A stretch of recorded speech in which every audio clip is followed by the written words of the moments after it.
आपका स्वागत है मेरे चैनल भगवान की कथाएं में। और सुने वट सावित्री व्रत कथा। प्रसिद्ध तत्वज्ञानी अश्वपति भद्र देश के राजा थे। उनको संतान सुख नहीं प्राप्त था। इसके लिए उन्होंने 18 वर्ष तक कठोर तपस्या की, जिसके उपरांत सावित्री देवी ने कन्या प्राप्ति का वरदान दिया। इस वजह से जन्म लेने के बाद कन्या का नाम सावित्री रखा गया। कन्या बड़ी होकर बहुत ही रूपवान हुई। योग्य वर न मिलने की वजह से राजा दुखी रहते थे। राजा ने कन्या को खुद वर खोजने के लिए भेजा। जंगल में उसकी मुलाकात सत्यवान से हुई। दुमतसेन के पुत्र सत्यवान को पति रूप में स्वीकार कर लिया। इस घटना की जानकारी के बाद ऋषि नारद जी ने अश्वपति से सत्यवान की अल्प आयु के बारे में बताया। माता पिता ने बहुत समझाया, परंतु सावित्री अपने धर्म से नहीं डिगी, जिनके जिद के आगे राजा को झुकना पड़ा। सावित्री और सत्यवान का विवाह हो गया।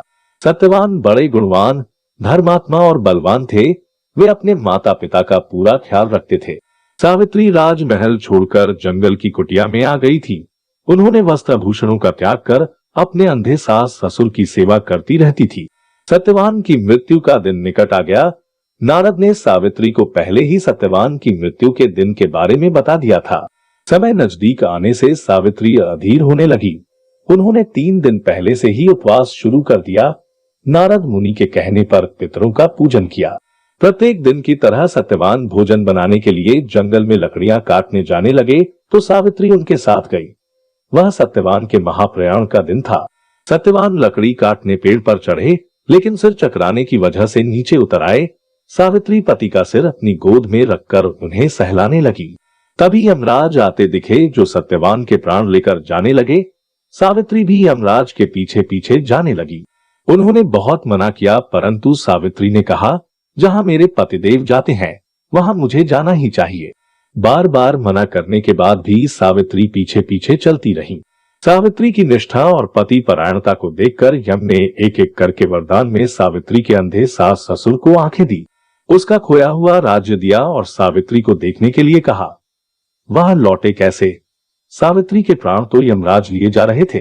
यमराज ने फिर कहा कि सत्यवान को छोड़कर चाहे जो मांगना चाहे मांग सकती हो।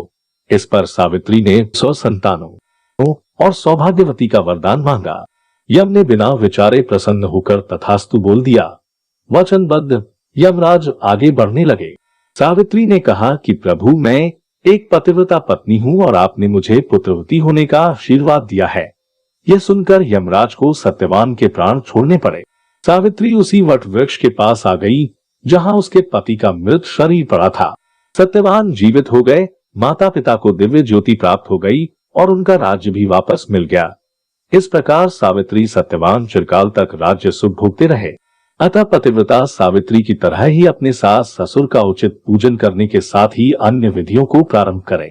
वट सावित्री व्रत करने और इस कथा को सुनने से व्रत रखने वाले के वैवाहिक जीवन के सभी संकट टल जाते हैं। आपको मेरा वीडियो कैसा लगा? लाइक और सब्सक्राइब करना ना भूलें।